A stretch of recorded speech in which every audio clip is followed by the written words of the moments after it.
சட்டப்பேரவையின் உறுப்பினராக தேர்ந்தெடுக்கப்பட்ட நான் அக்ரி எஸ் கிருஷ்ணமூர்த்தி என்னும் நான் சட்ட முறைப்படி நிறுவப்பெற்றுள்ள இந்திய அரசியலமைப்பு சட்டத்தில் உண்மையான நம்பிக்கையையும் பற்றுறுதியும் கொண்டிருப்பேன் என்றும் இந்திய திருநாட்டின் இறையாண்மையையும் ஒருமைப்பாட்டையும் நிலைநிறுத்துவேன் என்றும் நான் மேற்கொள்ள இருக்கும் கடமையை நேர்மையுடன் நிறைவேற்றுவேன் என்றும் கடவுளறிய உறுதி கூறுகிறேன்.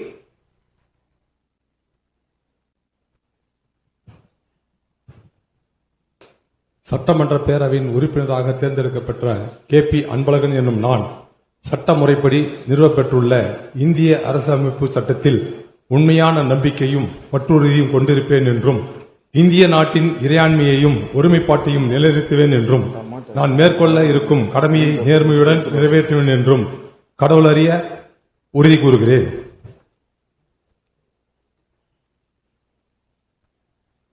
சட்டமன்ற பேரவையின் உறுப்பினராக தேர்ந்தெடுக்கப்பட்ட அனிதா ராதாகிருஷ்ணன் என்னும் நான் சட்ட முறைப்படி நிறுவப்பட்டுள்ள இந்திய அரசியலமைப்பு சட்டத்தின் உண்மையான நம்பிக்கையும் பற்றுறுதியும் கொண்டிருப்பேன் என்றும் இந்திய நாட்டின் இறையாண்மையும் ஒருமைப்பாட்டையும் நிலைநிறுத்துவேன் என்றும் நான் மேற்கொள்ள இருக்கும் கடமையை நேர்மையுடன் நிறைவேற்றேன் என்றும் உளமாற உறுதி கூறுகிறேன்.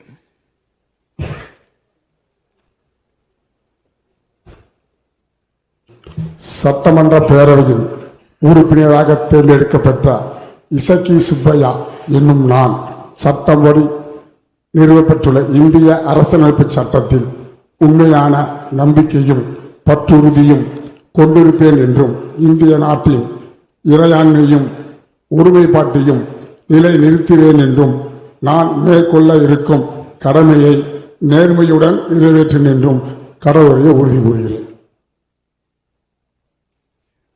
சட்டப்பேரவையின் உறுப்பினராக தேர்ந்தெடுக்கப்பட்ட KKSR ராமச்சந்திரன் எனும் நான் சட்ட முறைப்படி நிறுவப்பட்டுள்ள இந்திய அரசியலமைப்பு சட்டத்தின் உண்மையான நம்பிக்கையும் பற்றுறுதியும் கொண்டிருப்பேன் என்றும் இந்திய நாட்டின் இறையாண்மையும் ஒருமைப்பாட்டையும் நிலைநிறுத்துவேன் என்றும் நான் மேற்கொள்ள இருக்கும் கடமையை நேர்மையுடன் நிறைவேற்றுவேன் என்றும் உளமாற உறுதி கூறுகிறேன்.